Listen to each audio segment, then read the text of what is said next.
ভূমিকম্পের সর্বোচ্চ ঝুঁকিতে যেসব জেলা, পশ্চিমবঙ্গে নতুন বাবরি মসজিদ ভিত্তি প্রস্তর স্থাপনের ঘোষণা, ক্ষুব্ধ বিজেপি। মিস ইউনিভার্স বিতর্ক, ব্যবসায়িক স্বার্থে ফাতিমাকে জেতানো হয়েছে। আসসালামু আলাইকুম, জিবিসি টেলিভিশনে আপনাদেরকে স্বাগতম। আপনাদের সাথে আছি আমি সামিয়া সুলতানা। এতক্ষণ শুনছিলেন সংবাদ শিরোনাম, এবারে বিস্তারিত। রাজধানী ঢাকা সহ দেশের উত্তর ও উত্তর পূর্বাঞ্চলে মাঝারি ও মৃদু মাত্রার ভূমিকম্প অনুভূত হওয়ার পর সাধারণ মানুষের মধ্যে নতুন করে আলোচনা শুরু হয়েছে। দেশের কোন এলাকাগুলো অপেক্ষাকৃত নিরাপদ আর কোন এলাকাগুলো অনিরাপদ। বিশেষজ্ঞরা বলছেন, দেশের পশ্চিম ও দক্ষিণ পশ্চিমাঞ্চল ভৌগোলিক অবস্থানের কারণে ভূমিকম্পের ঝুঁকি মানচিত্রের নিম্ন ঝুঁকিপ্রবণ বা জোন ৩-এর আওতাভুক্ত। শুক্রবার নরসিংদী ছিল ৫.৭ মাত্রার ভূমিকম্পের উৎপত্তি স্থল, যা দেশের অভ্যন্তরে সক্রিয় ফল্ট লাইনের ইঙ্গিত দিচ্ছে। এই পরিস্থিতিতে দেশের ভূমিকম্প ঝুঁকি মানচিত্র বিশ্লেষণ করে দেখা যায়, প্লেট বাউন্ডারি ও সক্রিয় ফল্ট লাইন থেকে দূরে থাকা জেলাগুলো তুলনামূলকভাবে কম ঝুঁকিতে রয়েছে। ভূমিকম্পের ঝুঁকি বিবেচনায় আবহাওয়া অধিদপ্তরের মানচিত্র অনুযায়ী বাংলাদেশকে মূলত ৩টি জোনে ভাগ করা হয়েছে। জোন ১ উচ্চ ঝুঁকি, জোন ২ মাঝারি ঝুঁকি এবং জোন ৩ নিম্ন ঝুঁকি। সাম্প্রতিক গবেষণা এবং ভূতাত্ত্বিক বিশ্লেষণে দেখা যায়, দেশের পশ্চিম ও দক্ষিণ পশ্চিমাঞ্চল ভূপ্রাকৃতিক অবস্থানের কারণে সবচেয়ে কম ঝুঁকিপূর্ণ অঞ্চল হিসেবে চিহ্নিত। নিম্ন ঝুঁকিপ্রবল এলাকার জেলাসমূহ খুলনা বিভাগ, খুলনা, যশোর, সাতক্ষীরা, নড়াইল, মাগুরা, ঝিনাইদহ, কুষ্টিয়া, চুয়াডাঙ্গা ও মেহেরপুর। বরিশাল বিভাগ, বরিশাল, পটুয়াখালী, ভোলা, পিরোজপুর, বরগুনা ও ঝালকাঠি। বিশেষজ্ঞদের মতে এই অঞ্চলগুলো মূল টেকটনিক প্লেট বাউন্ডারি থেকে অপেক্ষাকৃত দূরে থাকায় সরাসরি বড় ধরনের কম্পন সৃষ্টির উৎস হিসেবে বিবেচিত হয় না। উচ্চ এবং মধ্যম ঝুঁকিপূর্ণ এলাকা।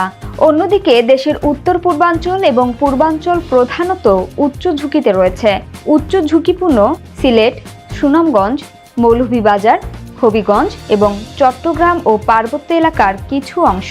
মধ্যম ঝুঁকিপূর্ণ ঢাকা, টাঙ্গাইল, কুমিল্লা, নোয়াখালী, বগুড়া এবং রাজশাহী বিভাগের অধিকাংশ এলাকা। ভূমিকম্পের উৎপত্তি স্থল।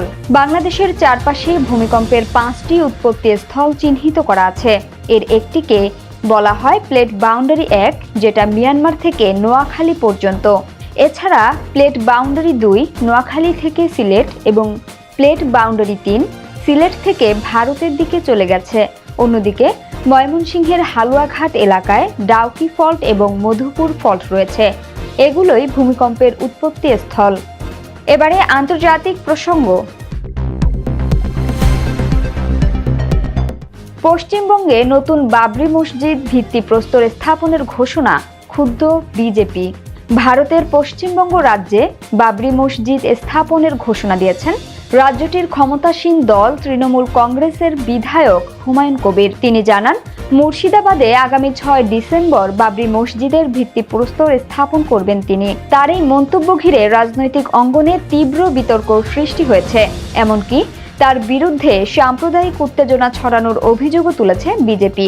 রোববার ভারতীয় সংবাদ মাধ্যম এনডিটিভি এক প্রতিবেদনে এই তথ্য জানিয়েছে। প্রতিবেদনে বলা হয়, আগামী ৬ ডিসেম্বর মুর্শিদাবাদের বেলডাঙ্গায় বাবরি মসজিদের ভিত্তিপ্রস্তর স্থাপনের ঘোষণা দিয়েছে হুমায়ুন কবির।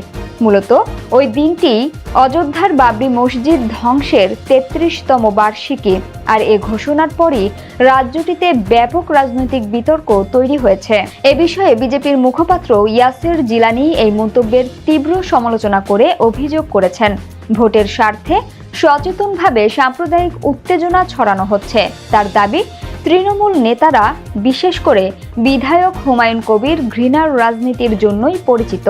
তিনি কেবল তোষণের রাজনীতি করেন, ইচ্ছাকৃতভাবে বাংলার সাম্প্রদায়িক উত্তেজনা তৈরি করছেন। তিনি জানেন, আগামী নির্বাচনে মানুষ তৃণমূলকে ছুঁড়ে ফেলবে, সেখানে রাজনৈতিক পরিবর্তনের ঢেউ উঠছে। এই অস্থিরতার কারণেই হুমায়ুন কবির এবং তৃণমূলের শীর্ষ নেতারা ভোট ব্যাংক বাঁচাতে মানুষকে বিভ্রান্ত করার চেষ্টা করছেন। এর আগে বিধায়ক হুমায়ুন কবির বলেছিলেন, আমরা ৬ ডিসেম্বর মুর্শিদাবাদের বেলডাঙ্গায় বাবরি মসজিদের ভিত্তিপ্রস্তর স্থাপন করব। এটি নির্মাণ সম্পূর্ণ হতে 3 বছর লাগবে। বিভিন্ন মুসলিম নেতা এ অনুষ্ঠানে যোগ দেবেন। তার এই মন্তব্য রাজনৈতিক ও ধর্মীয় মহলের সঙ্গে সঙ্গেই প্রতিক্রিয়া তৈরি করে। কংগ্রেস নেতা সন্দীপ দীক্ষিত বলেন, কেউ মসজিদ বানালে তার সঙ্গে বাবরের কি সম্পর্ক? তারা যদি মসজিদ তৈরি করতে চায়, করতেই পারে। এবারে বিনোদনের সংবাদ। মিস ইউনিভার্স বিতর্ক, ব্যবসায়িক স্বার্থে ফাতিমাকে জেতানো হয়েছে। গত 21 নভেম্বর থাইল্যান্ডে বসেছিল ৭৪তম মিস ইউনিভার্স প্রতিযোগিতার চূড়ান্ত আসর। এবারে বিশ্ব সুন্দরীর মুকুট ওঠে মেক্সিকোর সুন্দরী ফাতিমা বসের মাথায়। কিন্তু ফাতিমার বিজয়ী হওয়ার খবরে তৈরি হলো এক বিতর্ক। লেবানিজ ফরাসি সুরকার ও প্রতিযোগিতার অন্যতম বিচারক ওমর হারফোজ তাকে ভুয়া বিজয়ী বলে আখ্যায়িত করেছেন। শুধু তাই নয়, ব্যবসায়িক স্বার্থে ফাতিমাকে জেতানো হয়েছে এমনটাই দাবি তার। বলে রাখা ভালো, ফাইনাল অনুষ্ঠানের দিন দুয়েক আগে কারচুপির অভিযোগ এনে এবারের আসরের বিচারকের প্যানেল থেকে সরে আসেন ওমর হারফোজ। অভিযোগ তোলেন, মিস ইউনিভার্সের ৭৪তম এই আসরে স্বজনপ্রীতি অর্থাৎ কিছু প্রতিযোগীর সঙ্গে অন্যান্য জুরি প্যানেলে ব্যক্তিগত সম্পর্ক রয়েছে। এরপর ফাতিমার জয়ের খবরের পর ওমর অভিযোগ তুললেন, প্রতিযোগিতার মালিক রাউচ রোচা ব্যবসায়িক স্বার্থে আগে থেকেই ফাতিমাকে বিজয়ী হিসেবে ঠিক করে রেখেছিলেন। সামাজিক মাধ্যমে দেয়া এক পোস্টে ওমর হারফোজ দাবি করেন, ফাইনালে 24 ঘন্টা আগেই তিনি আমেরিকান গণমাধ্যম HBO-কে জানিয়েছিলেন মিস মেক্সিকোই জিতবেন। এরপর ওমর উল্লেখ করেন, মিস মেক্সিকো একজন ভুয়া বিজয়ী। মিস ইউনিভার্সের মালিক রাউল রোচার সঙ্গে ফাতিমা বসের বাবার ব্যবসায়িক সম্পর্ক রয়েছে। ওমর আরও অভিযোগ করেন, 1 সপ্তাহ আগে দুবাইতে রাউল রোচা এবং তার ছেলে আমাকে ফাতিমাকে ভোট দেওয়ার জন্য চাপ দিয়েছিলেন। তারা বলেছিলেন ফাতিমার জেতাটা তাদের ব্যবসার জন্য ভালো হবে।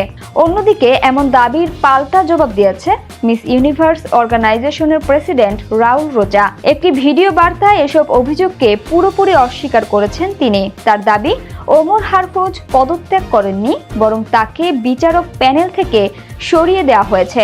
তার বিচার প্রক্রিয়ায় কোনো স্বচ্ছতা ছিল না এবং ওমর হারফোজকে ভবিষ্যতে এই ব্র্যান্ডের সঙ্গে যুক্ত থাকতে নিষিদ্ধ করা হয়েছে। সংবাদের শেষ পর্যায়ে শিরোনামগুলো জানিয়ে দিব আরও একবার।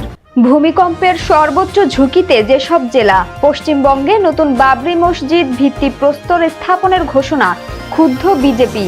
মিস ইউনিভার্স বিতর্ক, ব্যবসায়িক স্বার্থে ফাতিমাকে জেতানো হয়েছে। জিবিসি সংবাদে এই ছিল এখনকার মতো। বিশ্বের যে কোনো প্রান্ত থেকে সর্বশেষ খবর জানতে ভিজিট করুন জিবিসি অফিসিয়াল ইউটিউব চ্যানেল ও ফেসবুক পেজ। এতক্ষণ সঙ্গে থাকার জন্য ধন্যবাদ সবাইকে। পরবর্তী সংবাদ দেখার আমন্ত্রণ রইল।